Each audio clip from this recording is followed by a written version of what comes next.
देश में आम चुनाव का महाकुंभ जारी है। ऐसे में क्या सोचता है युवा मतदाता, क्योंकि युवा मतदाता ही ये तय करेगा कि इस साल प्रधानमंत्री कौन बने। कौन है उनका यूथ आइकॉन, नरेंद्र मोदी, राहुल गांधी या फिर अरविंद केजरीवाल। ऐसा ही कुछ टटोलने हम आ पहुंचे हैं इंदौर देवी अहिल्या विश्वविद्यालय में। तो आइए चलते हैं, टटोलते हैं देश के युवा की नब्ज। नमस्कार, मैं दीपक चौरसिया इंदौर से। यंगिस्तान का प्रधानमंत्री कौन में आपका स्वागत है। इंदौर में गर्मी बहुत है और देश में राजनीतिक तापमान भी चढ़ता जा रहा है। इसीलिए हम आए हैं इन युवाओं के बीच, क्योंकि युवा देश के कर्णधार हैं, क्योंकि युवाओं ने तय करना है देश की किस्मत, क्योंकि युवाओं ने तय करना है देश की अगली सरकार। 10 करोड़ से ज्यादा, देखिए, वंदे मातरम की धुन यहाँ पर सुनाई दे रही है एक मोबाइल फोन के अंदर। और वंदे मातरम की धुन बताती है कि देशभक्ति है, युवाओं में जोश है, युवाओं में हौसला है, युवाओं में शक्ति है। इस बात की शक्ति है कि आने वाली सरकार को बना सकते हैं, मिटा सकते हैं, बिगाड़ सकते हैं। और वंदे मातरम की इसी धुन के साथ हम शुरुआत करते हैं आज की कार्यक्रम के। मेरे साथ एबीवीपी से है वर्षा शर्मा, मेरे साथ मनस्वी पाटीदार हैं एबीवीपी से, मेरे साथ श्रेष्ठा जोशी हैं एबीवीपी से, मेरे साथ अरशद खान है एनएसयूआई से, मेरे साथ महक नागर हैं और मेरे साथ हैं सिद्धार्थ यादव। और मेरे साथ है इंदौर के यूनिवर्सिटी के शानदार स्टूडेंट्स जो इस चर्चा में मेरे साथ होंगे। जोरदार तालियां हो जाए। सबसे पहले मौका अपोजिशन को दूं। बताइए श्रेष्ठा, क्यों बने मोदी की सरकार। देखिए, नरेंद्र मोदी जी का अपना विजन है और युवाओं की अगर आप बात करते हैं तो युवा एक मानसिक अवस्था है। और मुझे ऐसा लगता है कि राहुल गांधी युवा तो हैं, लेकिन उनकी मानसिक अवस्था मुझे ऐसी दिखाई नहीं देती। राहुल गांधी युवा तो हैं, लेकिन उनकी मानसिक अवस्था दिखाई नहीं देती। बताइए आप। देखिए, ऐसा है कि नरेंद्र मोदी जी युवा किस वे में है मैं नहीं जानता। श्रेष्ठा जी किस हिसाब से बोल रही है। युवा एक सोच से भी युवा होते हैं और राहुल गांधी जी ने हमेशा, नहीं मैं बता रहा हूँ, राहुल गांधी जी ने हमेशा युवाओं को आगे रखने का काम किया है, डेमोक्रेसी दी है।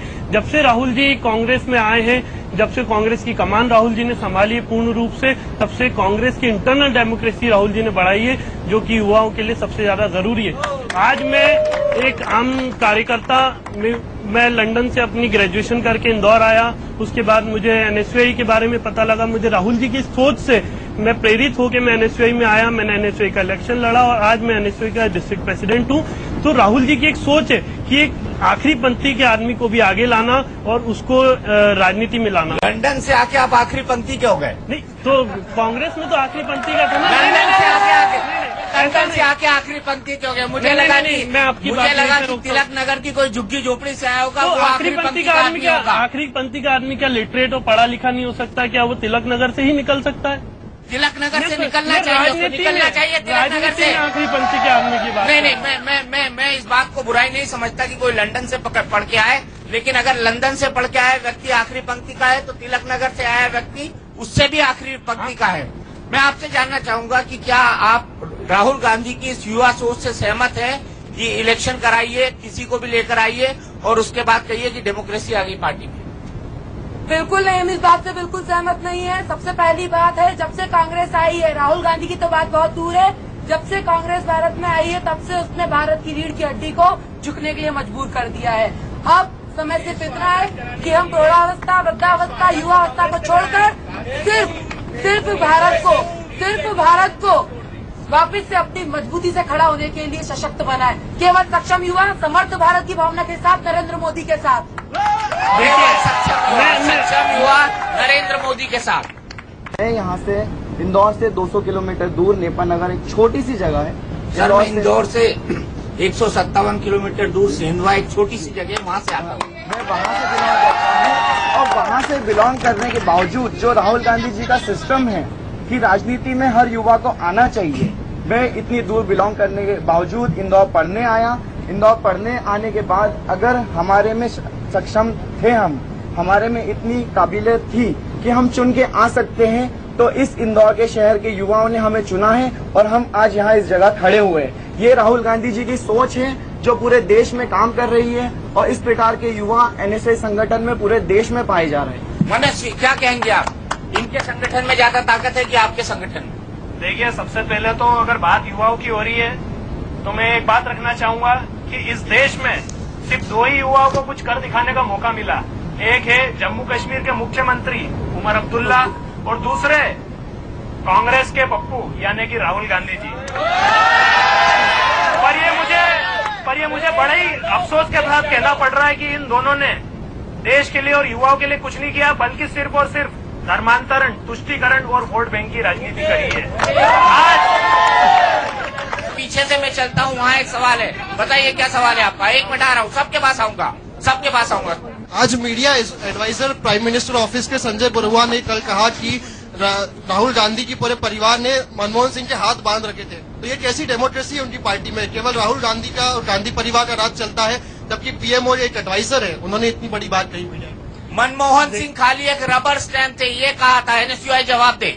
देखिए, ऐसा है कि मनमोहन सिंह के बारे में शायद ये बहुत अच्छे से जानते नहीं होंगे। मनमोहन सिंह एक बहुत बड़े अर्थशास्त्री हैं। इस देश की जो अर्थव्यवस्था इसंभाल के रखी है, इसीलिए महंगाई इतनी बढ़ गई। नहीं, देखिए, आप महंगाई की बात कर रहे हैं, लेकिन रिसेशन रेट जो अमेरिका जिस स्थिति में जूझ रहा है, भारत उससे अच्छी और मजबूत स्थिति में आज की तारीख में है। और आप अगर कंपैरिजन करके देखें तो महंगाई बढ़ रही है, लेकिन आज इस देश की अर्थव्यवस्था संभाल के मनमोहन सिंह ने रखी हुई है। रबर स्टैम्प का जवाब दे दो। देखिए, रबर स्टैम्प जैसी कोई बात नहीं है। मनमोहन सिंह जी अपने निर्णय खुद लेते हैं, ऐसा कुछ नहीं है। इस देश की अर्थव्यवस्था आज उनने संभाल के रखी, उसके बीच में कंपैरिजन नहीं। देखिए, ऐसा नहीं है, मैं कंपैरिजन करके बता रहा हूँ। आप हमेशा सिर्फ कांग्रेस गवर्नमेंट पे प्रहार करना जानते, ये नहीं देख रहे हैं कि वहाँ पर बैठ के उस आदमी ने आज क्या अनर्थ किया है ना आपको अभी भी। क्या आप बताइए? चलिए वैसे मैं तर्क के लिए बोलूँ, 1998, 1999 में भारत की अर्थव्यवस्था सबसे खस्ता हालत में थी, बिल्कुल, क्योंकि उस वक्त करगिल का युद्ध हुआ था। भारत ने परमाणु विस्फोट किए थे, पूरे अंतर्राष्ट्रीय जगत पे सैंक्शन थे, लेकिन उसके बावजूद भी अटल बिहारी वाजपेयी ने भारत की अर्थव्यवस्था को मजबूत किया था। इसको आपको भूलना नहीं चाहिए, इसको आपको भूलना नहीं चाहिए, ये भी एक हकीकत है। एनएसयूआई से और कांग्रेस से एक सवाल है कि राष्ट्रीय सुरक्षा के मुद्दे पे आपने एनसीटीपीसी कानून लाने वाले थे, उसका क्या हुआ? आपके कानून धरे के धरे रह जाते हैं और देश के जवानों के सिर कट जाते हैं।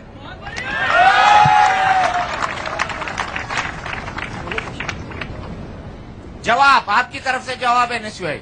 देखिए, ऐसा है, मैं आपसे पूछना चाह रहा हूँ, आप कांग्रेस के लिए इतनी सारी चीजें बोल रहे हैं, बीजेपी ने इस देश के लिए आज तक क्या कर दिया? उसका एक एग्जांपल मुझे देके बता दे। चलिए, बीजेपी ने क्या कर दिया उसका एग्जांपल देके बताइए श्रेष्ठा। सर, मैं एक महिला हूँ और मैं लाडली लक्ष्मी योजना से लेके कन्यादान योजना से लेके कई सारी योजनाएं जो मैं केंद्र सरकार की बात कर रहा हूँ।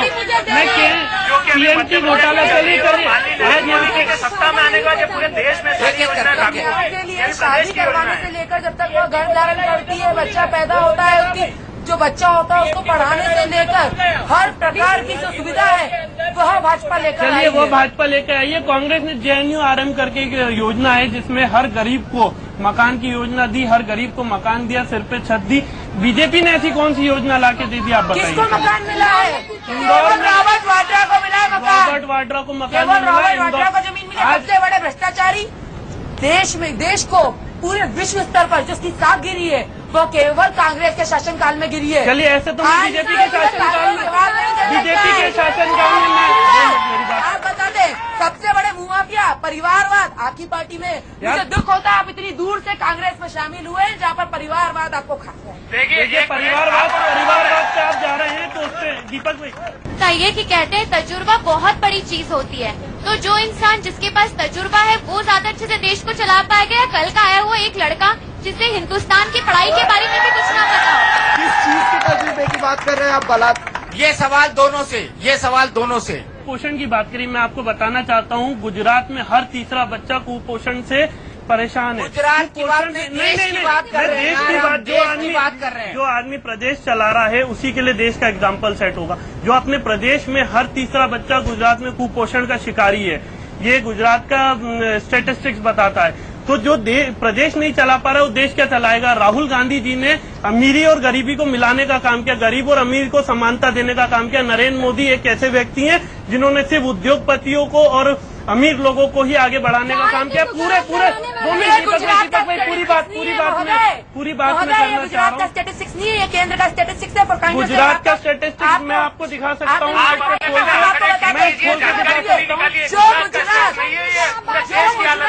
अहमदाबाद में जो गुजरात पूरे देश को दूध दही खिला रहा है, वहाँ का बच्चा। देखिए ऐसा है, गुजरात में इसीलिए इन्होंने वेबसाइट पे सारे रिकॉर्ड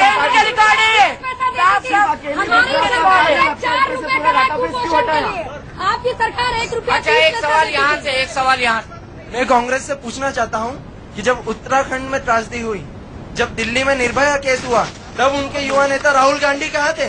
गरीबों के घर खाना खाने जाना हो, मीडिया पे दिखाना हो, तब राहुल गांधी उपस्थित होते हैं। लेकिन जब देश की सुरक्षा की बात हो, देश में समस्या की बात हो, तब राहुल गांधी कहाँ होते हैं? राहुल गांधी कहाँ थे बताइए? ऐसा है, जब उत्तराखंड में राहुल गांधी कहाँ थे? राहुल गांधी यूरोप में थे। उत्तराखंड में जब त्रासदी हुई, सोनिया गांधी खुद वहाँ गई और उनको राहत राशि दी। भाई वो और लेकिन राहुल गांधी मैं बता रहा हूँ, राहुल गांधी खुद भी गए, राहत राशि दी, और नरेंद्र मोदी वहाँ जाके ऐलान कर रहे हैं कि यहाँ पे मंदिर बनेगा। उनको इस चीज की चिंता नहीं कि जितने लोग यहाँ मरे उनका क्या होगा, वो इस चीज की घोषणा कर रहे हैं यहाँ मंदिर वापस बनेगा। तो धर्म के नाम पर और मंदिर मस्जिद के नाम पर राजनीति करना कांग्रेस का काम नहीं है। ये नरेंद्र मोदी ने कहा मंदिर बनेगा, नरेंद्र मोदी ने कहा था मंदिर बनेगा। जी नहीं, मुझे तो नहीं लगता कि नरेंद्र। अब आपको नरेंद्र मोदी जी के बारे में पता ही नहीं है, तो आप यहाँ पे किस बात पे डिबेट कर रहे हैं? देखिए, दूसरी चीज, हमारे घोषणा पत्र अच्छे से पढ़ा और सेकंड लास्ट पेज में मंदिर का मुद्दा और प्राथमिकता हमारी दूसरी है, एजुकेशन हमारी प्राथमिकता है, यूथ एम्पावरमेंट हमारी प्राथमिकता है, वुमेन एम्पावरमेंट हमारी प्राथमिकता है। ये सेकंड लास्ट पेज में मंदिर का। मंदिर का स्वाभिमान का मुद्दा है। अच्छा, एक सवाल यहाँ से, 10 साल से कांग्रेस राहुल गांधी जी, गर्व करना सांप्रदायिकता नहीं है। खुद पर 10 साल से कांग्रेस का राज चल रहा है। 10 साल से कांग्रेस का राज चल रहा है। जब भी राहुल गांधी का इंटरव्यू होता है, वो बोलते हैं हमने वुमेन एम्पावरमेंट लाया, हमने राइट टू एजुकेशन लाया, हमने राइट टू इन्फॉर्मेशन लाया, बट कभी भी वो कोई मुद्दे की बात नहीं करते। हमेशा हर इंटरव्यू बोलते कि हमने वुमेन एम्पावरमेंट लाया, हमारी दादी ने काम करा, हमारे पापा ने काम करा। तो आप असली काम तो बताए, आपने क्या करा काम जो किया है तो बताएं। देखिए ऐसा है दीपक भाई, मैं आपको बताना चाहता हूँ कि मैं वही उसी बात पे आ रहा हूँ। काम सिर्फ कांग्रेस पार्टी ने करा है, इसलिए इतनी चीजें गिना रहे हैं। मैं आपको गिनाता हूँ, UID कार्ड कांग्रेस लाई, RTI एक्ट कांग्रेस लाया, right to information, right to education Congress लाई। बीजेपी की एक उपलब्धि बता दो जो इस तरीके की उपलब्धि हो जो नेशनल लेवल पे उठा सके। नरेंद्र मोदी किस उपलब्धि को लेकर चुनाव लड़ रहे हैं, आप तो मुझे इस बात का जवाब दीजिए। नरेंद्र मोदी किस उपलब्धि को लेकर चुनाव लड़ रहे हैं, मुझे ये बता दीजिए। गुजरात में क्या है, गुजरात में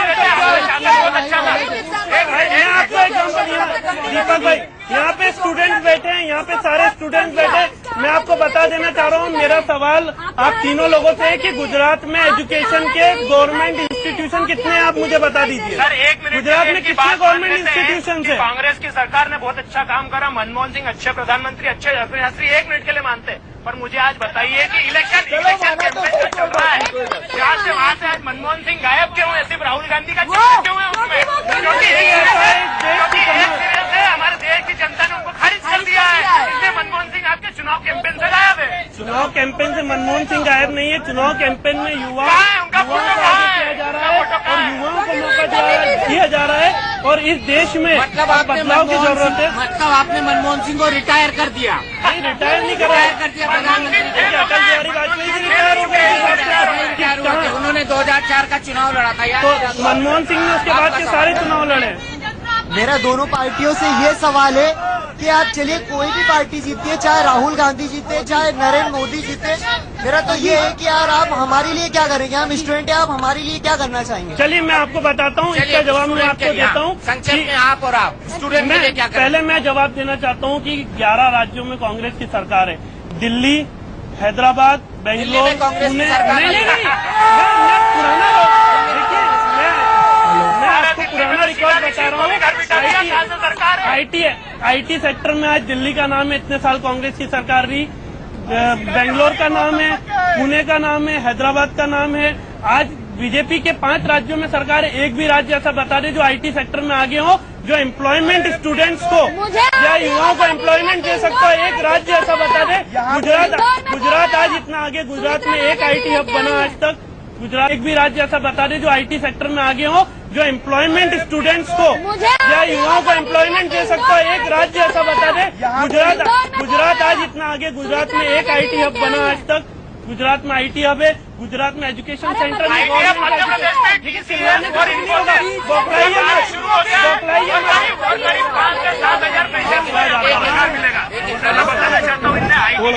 आपको मध्य प्रदेश का मैं बताना चाहूंगा कि TMT घोटाला, व्यापम घोटाला मध्य प्रदेश का कराने के अलावा पूरी मूलभूत सुविधा उपलब्ध कराई और जिससे प्रदेश के 5 से 7 हजार फ्रेशर युवाओं को रोजगार उसमें मिलेगा। और ये कहा बताते हैं कि मिलेगा वाली बात है, 10 साल से सरकार है आपकी।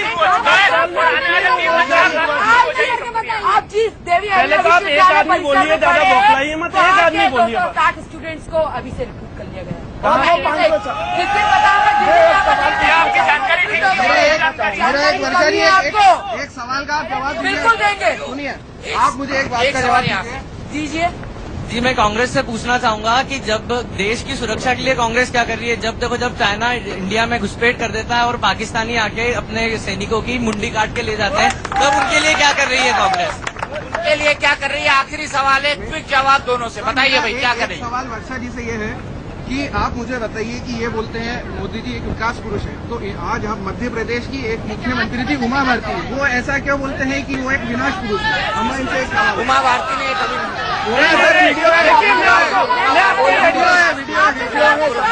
दीपक भाई मैं एक सवाल पूछूं। उमा भारती ने कभी नहीं बोला उनको, कल ही उन्होंने कुछ और बोला है। कांग्रेस माइनॉरिटीज रिजर्वेशन इसी के नाम पे रोती रहती है। आप मुझे बताओ, माइनॉरिटीज के लिए आज तक किया क्या है कांग्रेस ने? हमेशा पिछड़ा हुआ ही बना के रखा है। क्या राइट है? ये क्या होता है? नाम्स बना उनके लिए तो माइनॉरिटी। आपका नाम बताइएगा जरूर। देखिए हुसैना, आप देख लो आई टू बिलोंग टू माइनॉरिटी। किसी ने कुछ नहीं किया। चलिए मैं आपको बताता हूँ, माइनॉरिटी की माफ कीजिएगा, सब सवाल कांग्रेस पे ही आ रहे हैं। बिल्कुल, मैं मेरी कोई बात उसका कारण, उसका बहुत बड़ा कारण है कि 2007 से देखिए ऐसा है, उसका बहुत बड़ा कारण है 2007 से मोदी का cyber cell social media, Facebook, Twitter, WhatsApp पे सिर्फ उसका दुरुपयोग करके अपनी पर्सनल ब्रांडिंग कर रहा है। सुनिए मेरी बात, मैं आपकी बात दो में मेरी पूरी बात को पूरा करनी दीजिए। मोदी ने सिर्फ अपनी पर्सनल ब्रांडिंग करी है, और अगर आप ऐसा देखना चाहते हैं तो इस चुनाव के परिणाम देख लीजिएगा। अगर नरेंद्र मोदी जी मुख्यमंत्री बन गए, मुख्यमंत्री भी नहीं रहेंगे, वो तो मुख्यमंत्री भी नहीं बचेगा। लेकिन क्या होगा? यंगिस्तान क्या चाहता है इसको लेकर? यंगिस्तान क्या चाहता है इसको लेकर? यंगिस्तान में जिस नरेंद्र मोदी को, लेकिन ये बात तय है कि यंगिस्तान का वोट ही अगला प्रधानमंत्री तय करेगा। इंदौर से यंगिस्तान का प्रधानमंत्री कौन में इतना ही हमारा कारवां आगे बढ़ेगा। हम आपको लिए चलेंगे अगले शहर में।